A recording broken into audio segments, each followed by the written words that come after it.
celebran las actividades diferentes. Debido a esta pandemia, pues hay medidas de distanciamiento social. Nosotros le damos la bienvenida gracias a la red de cooperativas Fedecases. Juntos vamos a salir adelante, así como brindamos productos financieros de calidad y alcance de todos. En nuestra red puedes recibir tus remesas a tiempo. Acércate a una de las agencias de la cooperativa San Cristóbal. La cooperación es la solución. Bienvenidos a nuestro programa Punto de Vista. Me permito saludar al ministro de Obras Públicas que nos acompaña aquí en la cabina azul, el ingeniero Romeo Rodríguez Herrera. ¿Cómo está, ministro? Buenos días. Buenos días, bien por acá. Muchas gracias por la invitación y un saludo al pueblo salvadoreño que nos escucha a través de la radio y que también está pendiente de las redes sociales. Así es, estamos en el Facebook Live, gracias a quienes se conectan para tener información de primera mano aquí en Punto de Vista con nuestros invitados. Y hoy en el área de Obras Públicas, una de las áreas, ministro, que en esta emergencia ha tenido un papel protagónico. Han estado desarrollando importantes trabajos y hay como una ansiedad por esto de los plazos, ministro. Realmente, ¿cómo se diseña estas obras que se hacen en el marco de la emergencia a nivel hospitalario, donde el Ministerio de Obras Públicas desempeña una importante función? Sí, bueno, nosotros desde el principio de la pandemia comenzamos a trabajar junto a diferentes ingenieros y técnicos del Ministerio de Salud y del Ministerio de Obras Públicas. Nosotros tenemos la capacidad para poder hacer diseños a detalle de ingeniería, sí, y aprovechamos esa capacidad que tiene el Ministerio de Obras Públicas, apoyado con los técnicos de salud, que ellos tienen todos esos requerimientos básicos de una infraestructura hospitalaria. Sí. Entonces así fue como comenzamos a realizar diferentes trabajos. Lo primero que comenzamos a realizar es adecuar y mejorar diferentes hospitales que iban a ser habilitados para atender pacientes de COVID-19. Por ejemplo, en tiempo récord nosotros habilitamos 5 hospitales. Dentro de ellos está, por ejemplo, el Hospital de Jiquilisco, el Hospital de Tecoluca en San Vicente, el hospital que es el ex Hotel Siesta, que ahora es el Hospital, sí, La Ceiba, que nosotros, bueno, que la administración anterior dijo que iba a ser un hospital para niños, un hospital policlínico. Era para el Seguro Social, ¿verdad? Del Seguro Sigue Social. siendo el Seguro Social. Sigue siendo el Seguro Social, pero cuando no había empresa contratada, no habían recursos para poder realizar el proyecto. Eso lo hicimos a través del Ministerio de Obras Públicas. Prácticamente era una infraestructura que estaba abandonada. Sí. Entonces el Hospital La Ceiba, el hospital en la segunda brigada de Comalapa, que ahí son unos contenedores los que se han colocado, pero se hizo toda la infraestructura necesaria para atender pacientes de COVID-19. Siguen llegando ahí pacientes. De hecho ya hay pacientes en estas infraestructuras que estoy mencionando. Ya hay pacientes en Tecoluca, ya hay pacientes en Jiquilisco, ya hay pacientes en la segunda brigada de Comalapa. En La Ceiba incluso ya han salido personas, sí, de recuperadas, ese hospital, ¿verdad? Recuperadas. Sí, sí, sí. Y también el Hospital de San Miguel, que si bien es cierto la administración anterior lo inauguró, y aún así, aunque no estuviera terminado, pero ellos lo inauguraron así, sí, pero cuando nosotros llegamos ni tan siquiera estaba contemplado el acceso vehicular y el acceso peatonal. Entonces nosotros como Ministerio de Obras Públicas construimos el acceso vehicular y peatonal para poder tener habilitado el hospital, y además que realizamos toda una iluminación arquitectónica y iluminación LED de todo el edificio para poder garantizar en horarios nocturnos una mejor atención. Y están ya avanzando, bueno, estas obras a las que se ha referido están ya concluidas. Por ejemplo, solo estas 5 que estoy mencionando ya están terminadas. Sí. Adicional, estamos mejorando toda la red hospitalaria de nuestro país con una inversión de 28 millones de dólares, la cual va por fases. Sí. La primera fase son 3.6 millones de dólares, son 2.6 millones de dólares en infraestructura y $1 millón en el sistema de aires acondicionados. Estamos colocando aires acondicionados en todos los hospitales de nuestro país. Por ejemplo, el Hospital de San Vicente no tenía aires acondicionados. Nosotros estamos poniendo aires acondicionados nuevos en el Hospital de San Vicente, por ejemplo. Hay hospitales que los aires acondicionados estaban deteriorados o ya no estaban, sí, funcionando, entonces se han colocado nuevos aires acondicionados. En el caso que se haya tenido que reparar, también se han reparado. Es decir, estamos mejorando prácticamente todos los sistemas eléctricos, todos los sistemas de aire acondicionado, estamos realizando adecuaciones. Algunos decían es que solo están pintando la fachada o solo están haciendo algo estético. No, esa es mentira. Por ejemplo, en el hospital... Es parte de una obra, ministro. Por ejemplo, en el hospital... es parte de todo lo que, sí, haciendo, pero en el Hospital San Rafael, por ejemplo, Ahí estamos habilitando 4 unidades de cuidados intensivos adicionales y adicional un área de triague que es un área justamente para emergencias que van a tener adicional, por ejemplo. Pero en el Hospital San Rafael ya funcionan ¿cuántas unidades de cuidados intensivos? Entiendo que están cerca de unas 15 o un poco más de esa cantidad. Porque usted dice no tengo que la están cifra exacta, 4. pero nosotros estamos habilitando 4 adicionales de las que ya se tienen en el Hospital San Rafael. Por ejemplo, en el hospital de Zacatecoluca, ahí estamos habilitando un espacio para 25 unidades de cuidados intermedios. En Zacatecoluca. Este hospital no se había incluido o ya estaba formando parte de... Estamos trabajando en todos los hospitales nacionales. Pero estas unidades de cuidados intensivos... no tenían unidades de cuidados intensivos y ahora se están construyendo estas unidades de cuidados intensivos. 25 unidades de cuidados intensivos que va a tener el Hospital Nacional de Zacatecoluca. También, por ejemplo, en el Hospital Rosales se está trabajando... Y hay área, ministro, para 25. Uno cuando escucha el número, 25 unidades es una buena extensión. ¿Tienen espacio todavía en la... Hay un área de 400 metros cuadrados que estaba disponible y nosotros hemos iniciado con la construcción de este espacio para pacientes. Y por ejemplo, puede ser que sirva para pacientes de COVID-19 o puede ser que sirva para pacientes de otra índole, de otro tipo de emergencia, ¿verdad? Eso lo va a determinar al final el Ministerio de Salud. Pero, por ejemplo, en Zacatecoluca 25 unidades, en el Hospital Rosales son cerca de 17 unidades las que se están habilitando. Y en diferentes hospitales nosotros estamos trabajando y realizando diferentes adecuaciones, mejoramientos. Prácticamente en todos los hospitales estamos creando áreas nuevas y adicional mejorando también las áreas ya existentes. Y esta es una fase, esta solo es la primera fase de 3.6 millones de dólares. Y la inversión total que vamos a tener son 28 millones de dólares. Al final vamos a haber mejorado y readecuado toda la red hospitalaria, de verdad, no como hicieron en las administraciones anteriores que decían que, ahí sí decían que las iban a arreglar y al final nunca hicieron nada. Sí. Nosotros sí lo estamos haciendo. ¿Las fases, ministro, qué comprenden? Porque esta es una primera fase, ¿no dice usted? Esta es una primera fase. La segunda fase también incluye mejoramiento de otras áreas ya existentes, principalmente la infraestructura, sistema eléctrico, sistema de gases, en el caso de unidades de cuidados intensivos o unidades de cuidados intermedios. Y también otro tipo de adecuaciones que son necesarias en los hospitales para ampliar la capacidad de atención de pacientes. Entonces, pero ahorita estamos trabajando en todos los hospitales nacionales. Vamos a continuar con esta labor. Así como estamos trabajando, por ejemplo, en todos los hospitales nacionales también, y además de haber ya concluido con las obras en 5 hospitales que hemos habilitado, también, por ejemplo, estamos trabajando en CIFCO. En CIFCO, que es el gran hospital que estamos construyendo y adecuando, porque son 2 partes del proyecto. Muchos dicen, al principio nos decían, bueno, ¿y por qué no adecúan los pabellones? Y es que quiero volver a aclarar, estamos haciendo ambas cosas. Estamos adecuando todos los pabellones y estamos construyendo un espacio en el edificio, un edificio en el parqueo externo de CIFCO para poder atender pacientes. En total, ¿Es mejor esta estructura, ministro, la que se hace en el parqueo externo? Un oyente estaba llamando y me decía, mire, he visto en otros lados que provisionalmente se habilitan tiendas de campaña y se acondicionan como hospitales móviles. Pero esto, según los estándares que ustedes conversaron con Salud, no es lo más adecuado para nuestro país, ministro. Podría haberse utilizado, por ejemplo, una tienda de campaña. Nosotros visualizamos, por ejemplo, depende de los costos, pero por ejemplo Panamá habilitó un espacio para 100 unidades, que era un espacio de campaña, y con 100 unidades gastaron 6.5 millones de dólares.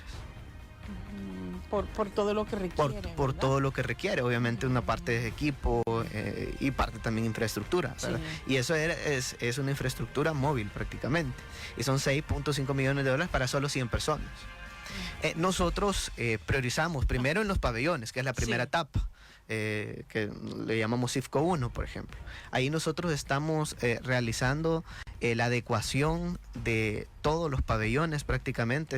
Ahí vamos a tener un área, por ejemplo, de farmacia, un área de bodega de medicamentos, un área, por ejemplo, de esterilización, un área de incinerización, también vamos a tener un área de descanso, un área de monitoreo también para los médicos, y adicional que tenemos los pabellones, por ejemplo el pabellón centroamericano, el Salón Internacional, donde vamos a tener las 1000 unidades de cuidados intensivos, que es lo que el presidente ha dicho. Y adicional también vamos a tener las 2000 unidades que vamos a tener de hospitalización general. En total, CIFCO va a tener la capacidad de atender 3000 posibles pacientes de COVID-19. Ese es exclusivo para COVID-19. Así es exclusivo para COVID-19. Nosotros la infraestructura como tal la vamos a haber terminado en el mes de junio. Si bien es cierto, el Ministerio de Salud también está viendo el tema de los equipos, porque ellos han comprado parte de los equipos. También nosotros como Ministerio de Obras Públicas se nos han asignado fondos y con un convenio con el Ministerio de Salud también hemos comprado parte de los equipos. Pero depende de bueno, ya hay equipo que ya vino, hay equipo que está por venir, y así es como se van a ir instalando todo este tipo de insumos. Entonces ya en el mes de junio nosotros ya vamos a tener habilitada la infraestructura de las 1000 unidades de cuidados intensivos y de las 80 unidades de hospitalización general en las instalaciones de CIFCO. Entonces, obviamente CIFCO 1 va a contar con la primera parte, que van a ser cerca de 300 unidades de cuidados intensivos. Después se van a habilitar las demás para tener las 1000 unidades. Y la otra parte, que es la parte final, que es la construcción del edificio. Estamos ya terminando la cimentación. En este mes se termina la cimentación y ya vamos a comenzar a colocar la estructura metálica que va a ser parte de este edificio que estamos construyendo. Ya muy pronto la población va a ver esa estructura, porque normalmente es lo más visible, porque la gente pasa por ahí en su vehículo y es lo que puede ver. Los pabellones no los puede ver porque tiene que entrar a CIFCO para verlo. Pero ¿esta estructura metálica se comenzará a instalar cuándo, ministro? A finales de este mes de mayo ya se va a estar instalando. Nosotros estimamos que lo vamos a terminar a más tardar en el mes de julio. ¿De julio? De julio. Junio es que estará la adecuación. Junio van a estar las adecuaciones de las 1000 unidades de cuidados intensivos, la infraestructura de las 1000 unidades de cuidados intensivos. Obviamente se va a ir habilitando por etapas, las 300 unidades de cuidados intensivos, después las 700 y así se va a ir habilitando. Pero será para el hospital externo. Así es, pero mientras tanto, por ejemplo, tenemos estos 5 hospitales que han sido habilitados. También hay parte de toda la red hospitalaria que estamos mejorando. Y como última línea también está CIFCO, que es lo que nosotros hemos trabajado desde el principio. Ministro, ayer confirmaba, fíjese, el secretario de Asuntos Jurídicos, que se va a solicitar la prórroga de la emergencia. Esto significa, bueno, que continuaremos con lo de las medidas que tenemos hoy por COVID-19. ¿Cómo va lo del transporte, ministro? ¿Se va a mantener también la restricción para el transporte de pasajeros? Sí, ya voy a aclarar eso. Solo quiero decir algo antes con respecto a CIFCO. Algunos también han criticado, por ejemplo, el costo. Y yo quiero decir algo. Por ejemplo, el Hospital del Seguro Social de San Miguel costó 82.83 millones de dólares y solo tiene capacidad para atender 160 pacientes. Nosotros, la inversión anda entre 70 a 100 millones de dólares aproximadamente, y vamos a tener capacidad para atender 3000 pacientes. Es decir, y puede decir alguien, es que San Miguel tiene infraestructura. Y nosotros estamos construyendo, pero nosotros también en CIFCO, si estamos construyendo un edificio de 3 niveles en el parque externo, también hay infraestructura. Estamos adecuando todos los pabellones. Además, el costo principal, que se van a invertir más de 60 millones de dólares, es en equipos y insumos médicos que se van a necesitar en las instalaciones, principalmente porque son 1000 unidades de cuidados intensivos. Y cuando habla de 160 pacientes que tiene capacidad del hospital de San Miguel, es hospitalizados, ingresados. Y de esos 160 pacientes que pueden atender y que está equipado para eso, solo 7 son de unidades de cuidados intensivos. O sea, si lo comparamos, 7 unidades de cuidados intensivos contra 1000 unidades de cuidados intensivos. Ahí se puede ver la diferencia. Y costó 82.83 millones de dólares. Y capacidad de 160 pacientes contra la capacidad de 3000 pacientes. Y pueden decir, lo repito, el tema es la infraestructura. Sí. Pero no en CIFCO estamos construyendo un edificio de 3 niveles. Es decir, también estamos construyendo infraestructura. Eso con ese tema. Con respecto al tema de la emergencia. Sí. Si bien es cierto, prácticamente se han tomado diferentes medidas, el presidente ha tomado las medidas de manera oportuna. Fue el primero, por ejemplo, que prohibió los viajes de las personas que venían de China, de las personas que venían de Italia, de las personas que venían de España y así de otros países. Él tomó las medidas en el tiempo oportuno. Y al principio la gente lo criticó y dijo que esto era exagerado, pero al final se dieron cuenta que eran las medidas necesarias, lo empezaron a replicar en diferentes países y fue un ejemplo para los demás. Entonces, y fue, por ejemplo, el segundo país que cerró el aeropuerto después de Italia. Entonces se tomaron las medidas oportunas y así se han estado tomando las medidas de restricción de manera oportuna. Yo creo que algunas personas pueden molestarse de alguna manera, puede resultar incómodo que el transporte público no esté circulando. Pero lo que nosotros queremos es evitar el contagio de la población. Veamos, por ejemplo, Guatemala. Ya tiene más de 55 días que ha suspendido el transporte público. Y allá no le dicen dictador al presidente porque suspendió el transporte público. Honduras ya tiene más de 2 meses de haber suspendido el transporte público y allá tampoco le dicen dictador al presidente. Bueno, aunque hay un par de problemas por ahí, pero decir, nosotros apenas llevamos pocos días, prácticamente hoy es el 6º día. Sin transporte. Sin transporte. Y algunos, yo comprendo el malestar, porque lo comprendemos, pero lo que queremos es salvaguardar la vida de los salvadoreños. Queremos evitar el contagio de la población. En el transporte público de alguna manera puede haber algún contacto, entonces queremos evitar esos contagios. Más ahorita en este momento que los casos, por ejemplo, estaban incrementando y que tenemos que aplanar la curva, tenemos que tomar esas medidas restrictivas porque después puede ser demasiado tarde. No queremos que nos pase, por ejemplo, lo que pasó en Ecuador. Ya tienen más de 3,000 muertos. De hecho, hay gente que está buscando a los muertos y no tienen respuesta. Incluso salió una noticia que habían cadáveres perdidos. La gente no sabe, por ejemplo, dónde están. O por ejemplo, Italia, que colapsó su sistema de salud, España. Bueno, Japón, salió una noticia que ya habían cubierto más del 90% de los espacios hospitalarios que tienen para pacientes de COVID-19. Japón, que todos los hemos tomado como ejemplo, que a nivel mundial, un país de primer mundo, que tiene capacidad increíble para atender pacientes en unidades de cuidados intensivos, ya se está quedando sin camas. Es decir... Sí, realmente es complejo y como dice usted, esta emergencia que tenemos vigente, el decreto está hasta el 16, ministro. Dice el secretario que llevarán a la asamblea para que se prorrogue 15 días más. Esto significará, y los diputados han dicho, fíjense que esperan recibir la petición del gobierno, pero esperarían que fuera acompañada de ir de un 20 o 30% de posible reanudación de actividades de forma gradual. ¿Será posible, ministro? Sí, bueno, el secretario jurídico de la presidencia, junto con el asesor legal de la presidencia y el ministro de Salud están revisando directamente ese tema para ver, digamos, todas las medidas que se van a implementar de acuerdo a la emergencia. Ahora, lo que sí es que la emergencia tiene que prorrogarse porque estamos... Todavía no estamos... El coronavirus no se ha terminado, pues, es decir, la pandemia sigue a nivel mundial, los contagios siguen. Entonces la emergencia sí tiene que prorrogarse. Por ejemplo, el estado de emergencia tiene que prorrogarse. Obviamente el Ministerio de Salud junto con Casa Presidencial van a determinar las medidas sanitarias adecuadas, así como los han estado tomando en los diferentes decretos presidenciales para poder garantizar la salud de toda la población. Las medidas han servido para reducir contagios. Obviamente ahorita... el periodo, digamos, de incubación son cerca de 5 días y vamos a poder ver también parte de los resultados que se están teniendo. En el Ministerio de Obras Públicas, ministro, no ha habido ningún caso positivo a COVID-19 porque no está trabajando toda la cartera de Estado, pero casi que la mayoría, ¿verdad? Por el tipo de actividad que desarrolla. Sí, hemos tenido casos de contagio. Hemos tenido 5 personas que han salido positivas de COVID-19.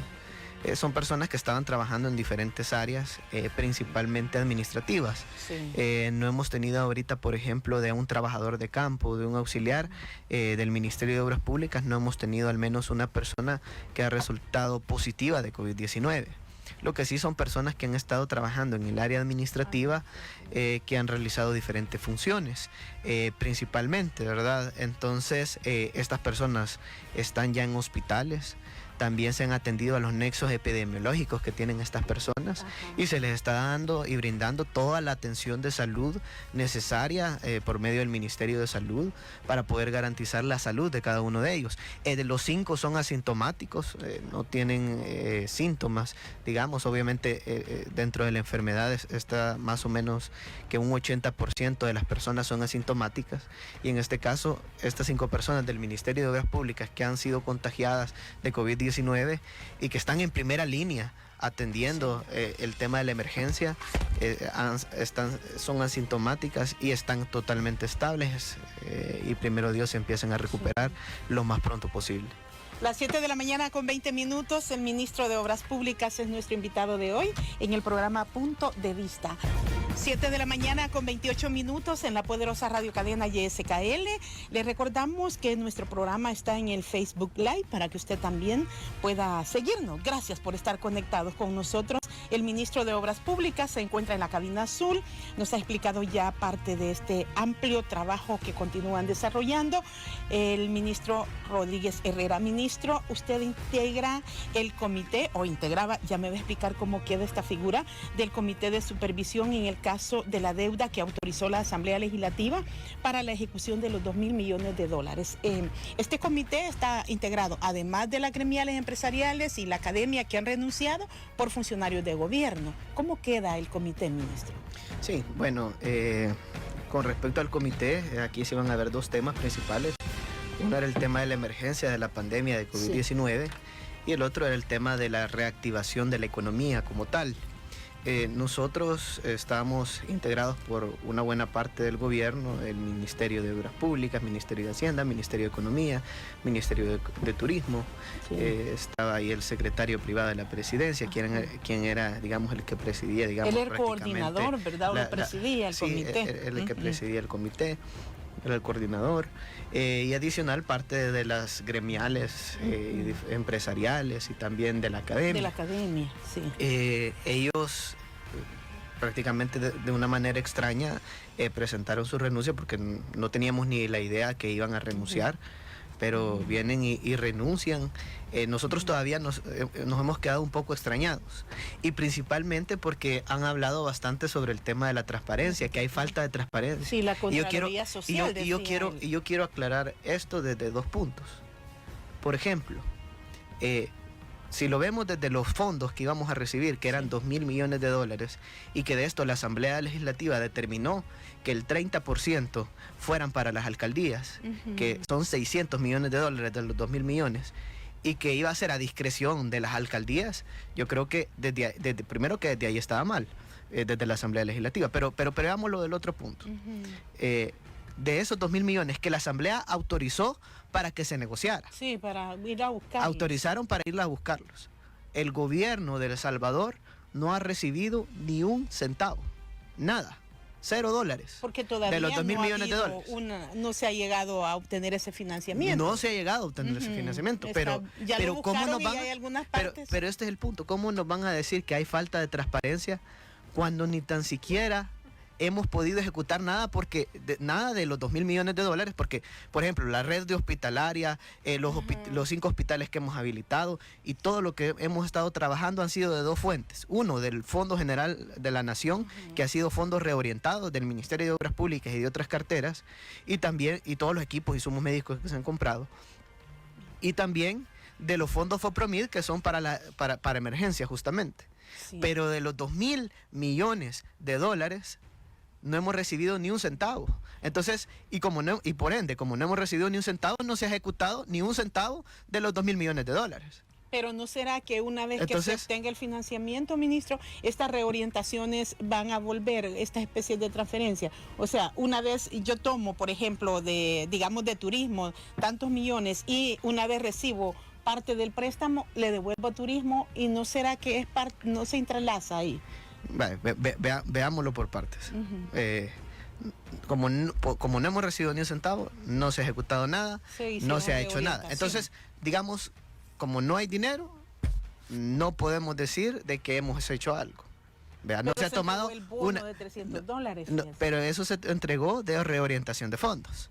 Que el Ministerio de Hacienda dice reorientación de fondos del Fondo General de la Nación, se entregaron $300. Sí. ¿Verdad? Y esa fue una inversión, decían, de 400 millones de dólares. 400 millones de dólares aproximadamente. Sí. Entonces, pero eso no ha sido de los 2.000 millones de dólares. Pero forma parte de, ministro. Por eso, veámoslo por partes. Digamos, nos están diciendo que no hay transparencia, no se ha ejecutado nada porque no hemos recibido ni un centavo. Obviamente ellos tenían una oportunidad porque iban a tener voz y voto de todas las decisiones que se iban a tomar con respecto a los fondos públicos. Ellos iban a tener voz y voto para todos. Nosotros no podíamos tomar una decisión si no se hacía por mayoría. Sí. Entonces tenían esa oportunidad. Podían incluso votar en contra y razonar su voto en caso que no estuvieran de acuerdo. Pero veámoslo. Digamos, si se gastaron 400 millones de dólares o se gastaron X cantidad de dinero y después hay que pasar al comité. Cuando ya se tuvieran los fondos, habría que pasarlo al comité y el comité llegar a haber aprobado, porque tenía que pasarlo al comité y el comité tenía que haber votado por mayoría para poder decidir sobre si se iba a hacer eso. Pero supongamos que hubieran votado y se hubiera aprobado por mayoría, al final ese fondo, todos los fondos de emergencia, el gobierno de El Salvador, no fue la Corte de Cuentas, no fue la CICIES, el gobierno de El Salvador pidió que se auditaran todos los recursos que se están utilizando en la emergencia. Nosotros le pedimos a la Corte de Cuentas y a la CICIES que auditara de manera concurrente. Es decir, ellos están auditando ahorita, no como hacían las administraciones anteriores, que después de los 10 años o después de los 5 años, incluso hasta cuando ya prescribían los casos, estaban realizando las auditorías. Lo están haciendo en el momento. Por ejemplo, toda la construcción del CIFCO, todo lo que estamos haciendo en el CIFCO lo están auditando. Todo lo que estamos haciendo en toda la red hospitalaria, las adjudicaciones, todo el proyecto lo están auditando la Corte de Cuentas y las CICIES. Nosotros, el ministro de Salud, mi persona, la directora del Seguro Social, estuvimos en una reunión con la presidenta de la Corte de Cuentas, con el comisionado de las CICIES, con todo su equipo técnico para poder darles todos los insumos. Yo estuve ahí, le dije a mi equipo que toda la información que fuera necesaria se la íbamos a pasar. Yo he firmado documentos que le hemos mandado información a la Corte de Cuentas. Sí. Hemos tratado de garantizar la transparencia, es decir, entonces, en todo caso, supongamos que si hubiera tenido que tomar una decisión, que al final hubiera tenido que ser votada por mayoría. Que si se tuviera tomado una decisión que ellos hubieran tenido voz y voto, pudieran haber votado a favor, pudieran haber votado en contra, y que al final, digamos, se hubiera aprobado, igual, todos los fondos que nosotros hemos utilizado para esta emergencia han sido auditados por la Corte de Cuentas y por las CICIES, están siendo auditados, y lo pidió el gobierno de El Salvador. Además, todos los días, tú los puedes ver, todos los días se están dando conferencias de prensa, anunciando los avances de la pandemia, dando información sobre todo lo que estamos realizando. Es decir, ¿qué gobierno habíamos visto que daba conferencia de prensa todos los días para decirle a la gente el estado actual de la emergencia y todo lo que se ha atendido, los recursos que se han utilizado? Ningún gobierno. Si de hecho, si el presidente anterior pasaba más dormido que despierto. Es decir, nosotros sí le estamos dando la información a la población. Además, se están publicando todas las compras en Comprasal. Ahí pueden descargar y ver los resultados de las adjudicaciones que estamos realizando. Nosotros, además de publicarlos en Comprasal como Ministerio de Obras Públicas, en nuestra página web mop.gov.sb hemos habilitado un espacio para ver solo las compras de emergencia. Que al final incluso puedo decir el link que es resumen.compras.mop.gov.sb y ahí ya se me quedó, pero ahí pueden revisar todas las compras. Incluso yo pedí que lo dividieran para que si alguien quiere ver solo las compras que hemos hecho en CIFCO, se pueden meter ahí y ver solo las compras de CIFCO. Y se pueden meter también en otro espacio que se ha habilitado para ver todas las demás compras que se han hecho en la emergencia. sí. Es decir, ministro, nosotros estamos garantizando la transparencia, ya no es como antes, que solo hacían la Casa de la Transparencia o la Plaza de Transparencia, pero se quedaba solo en monumentos, pero no había transparencia, porque ahí podemos ver el bypass de la Libertad, por ejemplo, el caso del Chaparral, que son casos de corrupción de los gobiernos anteriores, pero que nosotros no estamos cometiendo esto. O por ejemplo el caso de Taiwán en los gobiernos de Arena, una donación millonaria que al final no llegó a parar a las arcas del Estado y en obra para el pueblo salvadoreño. Ahora las obras sí se están haciendo, la gente puede ver que estamos rehabilitando los 30 hospitales a nivel nacional, la gente puede ver en CIFCO que estamos construyendo un hospital, estamos adecuando todos los pabellones, ya estamos a punto de terminar las adecuaciones de los pabellones. Adicional, no solo eso, se está comprando insumo médico, equipo médico, estamos mejorando diferentes espacios y otro tipo de actividades. Ya habilitamos 5 hospitales y seguimos trabajando, estamos transportando, por ejemplo, a todos los médicos, estamos transportando a los pacientes con enfermedades crónicas, se está garantizando, por ejemplo, canastas alimentarias, que una parte se está viendo con el Ministerio de Gobernación, que ellos están entregando 1 millón de bolsas de canastas solidarias. Y esto también y es hay parte otra, de los 2.000 millones, ministro. Y hay otra las canastas solidarias. Ahorita no hemos recibido ni un centavo de eso. Ajá, pero son producto esto también de reorientaciones. Esos son productos de reorientaciones, lo que estamos trabajando ahorita, porque no hemos recibido ni un centavo. Y iban a ver en la reunión de este comité la primera gestión de recursos, que era por más de 300 millones de dólares. ¿Es así, ministro? Sí, bueno, no fue ayer, sino que hace 2 días, que fue el día que renunciaron, nosotros íbamos a ver la primera, determinar el uso que se le iban a dar, que no estaban aprobados esos fondos, los que son del Fondo Monetario Internacional.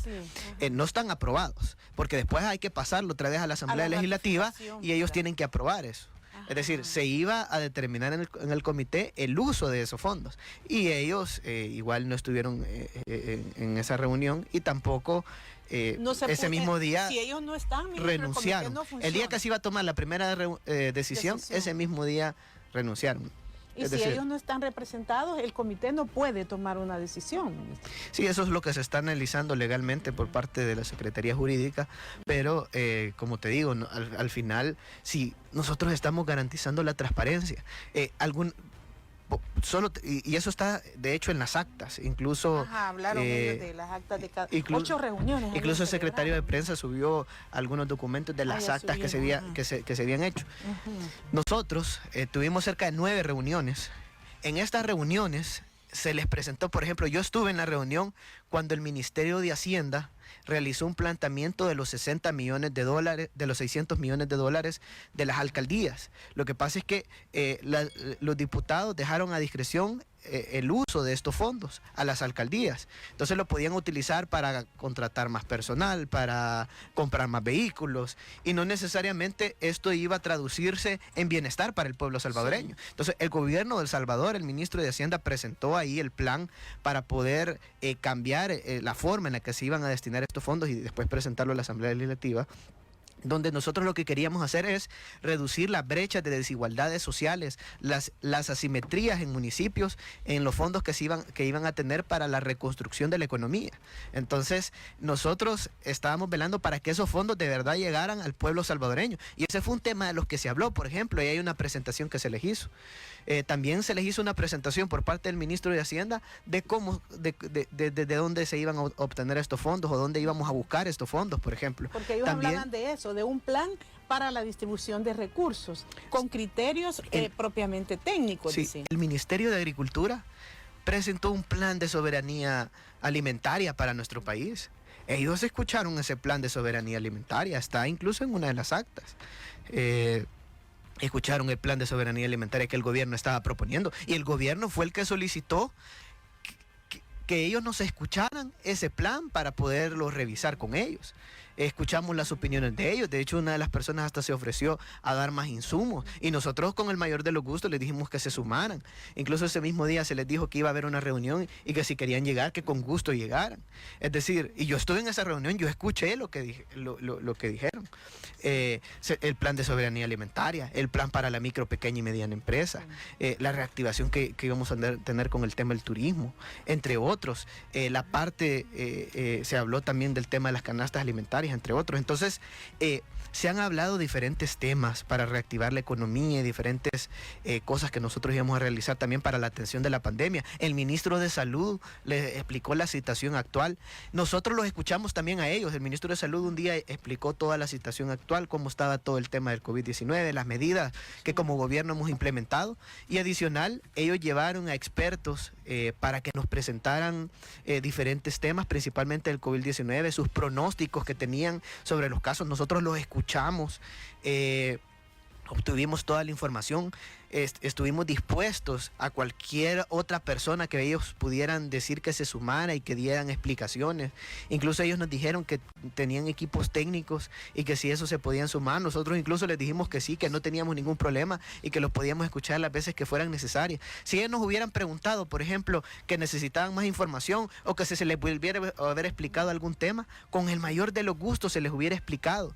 Si es que como gobierno estamos garantizando que las cosas se hagan para el bien del país, no estamos haciendo otra cosa más que eso, y estamos garantizando la transparencia, como te digo. Todos los días hay conferencias de prensa, está auditando todos los proyectos del gobierno, las ICIES y la Corte de Cuentas, que el gobierno lo solicitó. El gobierno solicitó que la Corte de Cuentas y las ICIES auditara todos los proyectos. Incluso en una de las cadenas nacionales, ahí estuvo el comisionado de las ICIES, y el presidente incluso le dijo que auditara todo.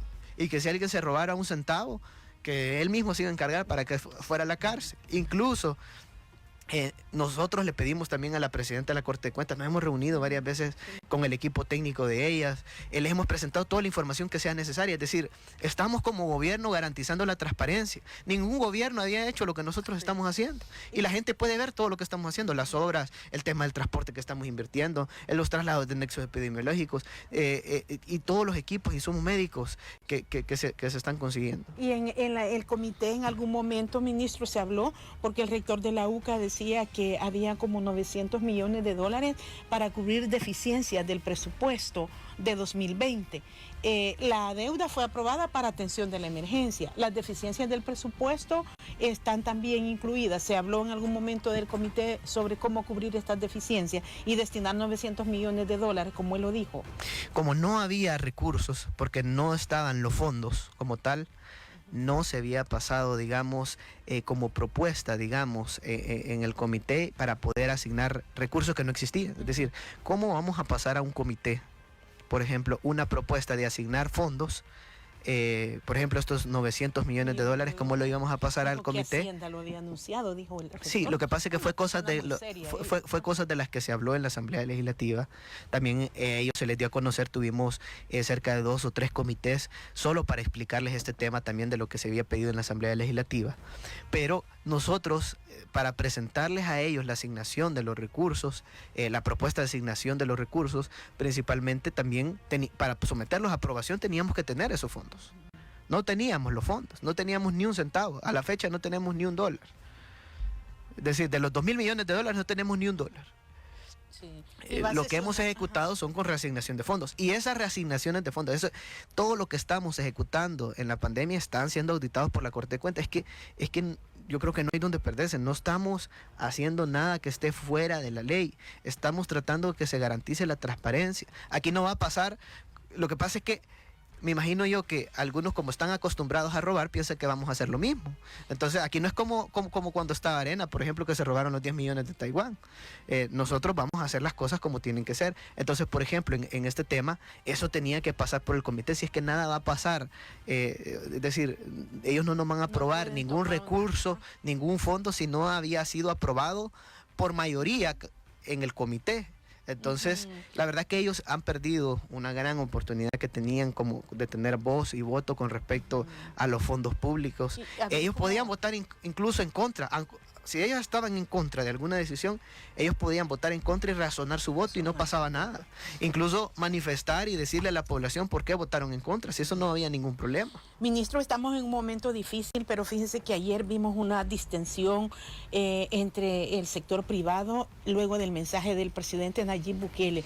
¿Cómo ve el ministro de Obras Públicas que en estos momentos no se pueda lograr entendimientos y podamos ver esta tensión entre el presidente, entre el gobierno del país país y uno de los sectores que tiene, pues, digamos, como el aparato productivo. Sí, si bien es cierto, nosotros estamos trabajando con la empresa privada, podemos ver los diferentes donativos que nos han dado para poder atender la pandemia de COVID-19, y es que hay muchos empresarios que son buenos empresarios y que quieren lo mejor para nuestro país. Pero es que si hay malos empresarios, nosotros no podemos trabajar con ellos, con personas que tal vez quieran impedir que nosotros realizamos la función pública y llevemos el bienestar al pueblo salvadoreño. Hay personas que están priorizando en el tema económico sobre el tema de la salud del pueblo. Hay personas que, por ejemplo, ahorita quisieran y tal vez nos critican porque no hemos reactivado la economía ya, porque no hemos abierto todo, pero no se dan cuenta de lo que ha pasado en otros países. Es decir, ¿qué es lo que quieren? Que mueran miles de salvadoreños como han muerto en otros países. Eso es lo que quieren. Es decir, si bien es cierto, pueden haber discrepancias en ideas, pero nosotros al final lo que estamos buscando es lo mejor para el pueblo salvadoreño. Es decir, hay empresarios que, como te digo, están donando, es decir, tenemos buenas relaciones con la empresa privada. Sí. Pero se envía también un mensaje un poco confuso, ministro. Vimos la reacción, fíjense, de gremiales, de empresarios de todos los países centroamericanos, de federaciones centroamericanas. ¿Cree usted que estos momentos de tensión con el sector privado pueden afectar también un eventual proyecto de apoyo de la comunidad internacional? Bueno, con respecto a ese tema, yo considero que no, porque el gobierno de Nayib Bukele está haciendo las cosas bien. Nosotros, digamos, lo principal que estamos velando es el bienestar para el pueblo salvadoreño. Hay planes de reactivación económica, se va a dar esa reactivación económica porque se va a dar, pero ahorita lo principal es el tema de la salud. Es decir, los empresarios van a ser parte de todos esos planes de reactivación económica. Incluso en las actividades que nosotros hemos realizado, hemos tomado en cuenta la empresa privada. Y te puedo decir casos, los 30 hospitales que estamos construyendo son micro, pequeñas y medianas empresas las que están realizando las construcciones. Por ejemplo, lo que estamos haciendo en CIFCO son empresas privadas las que están construyendo. Así que también, por ejemplo, en el tema de las canastas alimentarias que se van a entregar por parte del gobierno, porque estas las va a entregar el gobierno directamente al pueblo salvadoreño, lo primero que se priorizó es que todos los alimentos se compraran primero acá en El Salvador. Y lo que no se podía, o que tal vez salía demasiado caro, se tuvo que comprar en el extranjero. Pero se priorizó por la gente de nuestro país, por comprar localmente principalmente. Sí. Incluso después hubo reunión donde se les dijo, miren, esto es lo que tenemos con respecto a lo que se vende en el extranjero, este es el precio, necesitamos que sea competitivo, porque queríamos comprar localmente todo. Es decir, y lo que no se pudo comprar local, se tuvo que comprar en el extranjero. Es decir, de verdad... hemos tenido buena relación con los empresarios, nos ha extrañado las actitudes que se han tomado. A mí, por ejemplo, me extrañó algo que me comentaban parte de las gremiales de transporte, es de que la NEP los había citado para una reunión. Es decir, y lo que me dijeron es que habían cancelado esa reunión.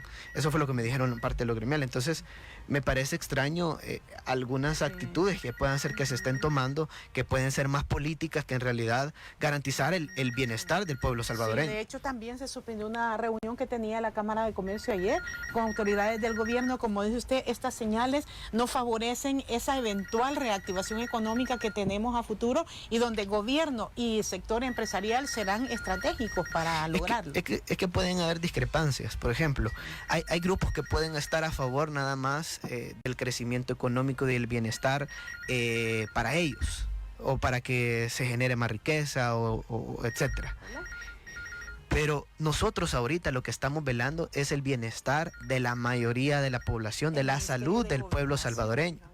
Entonces, la parte de la reactivación económica va a ver esa parte, si es que nosotros vamos a trabajar también para generar empleos, para generar crecimiento y que ese crecimiento también genere desarrollo económico y social para el pueblo salvadoreño. Pero esa parte está, si por eso se hizo el comité. Por eso nosotros también presentamos la propuesta, porque nosotros queremos ese crecimiento y desarrollo económico y reactivar la economía, pero lo primero que tenemos que ver es el tema de la salud. Sí. Pueden haber discrepancias, y es que algunos van a estar a favor primero de quizás reactivar ya la economía, pero nosotros sabemos que ahorita no es el momento de hacerlo, que ahorita tenemos que priorizar en la salud del pueblo salvadoreño. ¿Qué pasaría al final? Por ejemplo, en el tema del transporte público, los empresarios estuvieron a favor de las medidas del presidente.